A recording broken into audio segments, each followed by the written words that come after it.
আজকে আমাদের door to ডোর প্রথম প্রচার শুরু হচ্ছে আজকে 1 নম্বর ব্যারাকপুর 1 নম্বর ওয়ার্ড থেকে। আর আবার বলতে হবে, আজকে প্রথম আমাদের 1 নম্বর ওয়ার্ড ব্যারাকপুর 1 নম্বর ওয়ার্ড থেকে আমাদের ডোর টু ডোর প্রচার শুরু হচ্ছে। আমাদের সমস্ত কর্মীরা রয়েছে, আমাদের চেয়ারম্যান কাউন্সিলর রয়েছে, এই ওয়ার্ডের কাউন্সিলর রয়েছে, সমস্ত কর্মীরা রয়েছে।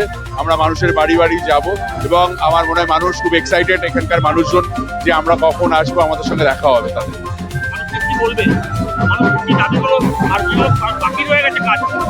দেখো, প্রচুর কাজ করা হয়েছে ব্যারাকপুর জুড়ে এবং আরো কাজ আছে, কাজের শেষ নেই।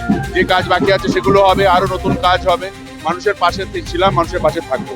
মমতা বন্দ্যোপাধ্যায় চতুর্থবারের জন্য মুখ্যমন্ত্রী হওয়ার জন্য যে দাবি নিয়ে আমরা এসেছি এবং যে উন্নয়ন মানুষের জন্য করেছে, যে পরিমাণ মানুষের জন্য কাজ করেছেন, আমার মনে হয় যে আমরা চতুর্থবারের জন্য মমতা বন্দ্যোপাধ্যায় আরো শক্তিশালী করে মুখ্যমন্ত্রী করতে চাই। কারণ বিজেপির বিরুদ্ধে লড়তে হবে, দেশকে বাঁচাতে হবে। গ্যাসের দাম কমাতে হবে, পেট্রোলের দাম, ডিজেলের দাম কমাতে হবে, মানুষের জিনিসের দাম কমাতে হবে, মানুষের নাভিশ্বাস উঠে গেছে।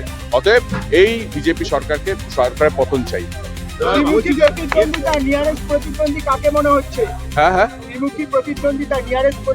নিয়ারেস্ট বলে কিছু নেই, সবাই আমার মনে হয় যে এটা রাজনীতির ময়দান। এখানে মানুষই আসল, মানুষ যাকে মনে করবে তাকেই ভোট দেবে। কাজের নিরিখে লড়াই হবে, কাজের নিরিখে। মুখে আমি কত বড় কথা বলতে পারি, কত বাজে কথা বলতে পারি, তার নিরিখে নয়। এখানে উন্নয়নের নিরিখে মানুষ কথা বলবে। উন্নয়ন, যে পরিষেবা, যে উন্নয়ন ব্যারাকপুর জুড়ে হয়েছে, পশ্চিম বাংলা জুড়ে হয়েছে, মমতা বন্দ্যোপাধ্যায় করেছে। অতএব সেই নিরিখে আমরা করব, মানে আমরা মানুষের কাছে যাব, মানুষের থেকে ভোট চাইবো। এবার মানুষ ডিসাইড করবে। অতএব ত্রিমুখী আছে না চতুর্থমুখী, এসব নিয়ে ভাবছি না। আমরা ভাবছি যে আরো কত সংখ্যক ভোট বা মানুষকে আমাদের সঙ্গে করতে পারি, এটাই আমাদের মেন লক্ষ্য।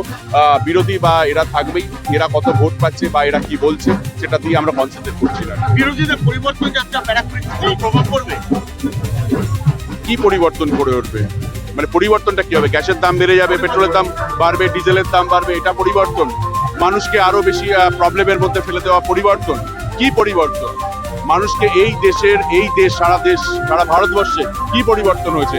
আগে সারা দেশের পরিবর্তন বলুক, আমার মনে হয়, তারপরে বাংলার পরিবর্তন করবে। বাংলার পরিবর্তন যদি করতে হয়, বাংলায় যদি ভালো কিছু আরো করতে হয়, তার জন্য মমতা বন্দ্যোপাধ্যায় রয়েছে, আর কাউকে দরকার নেই।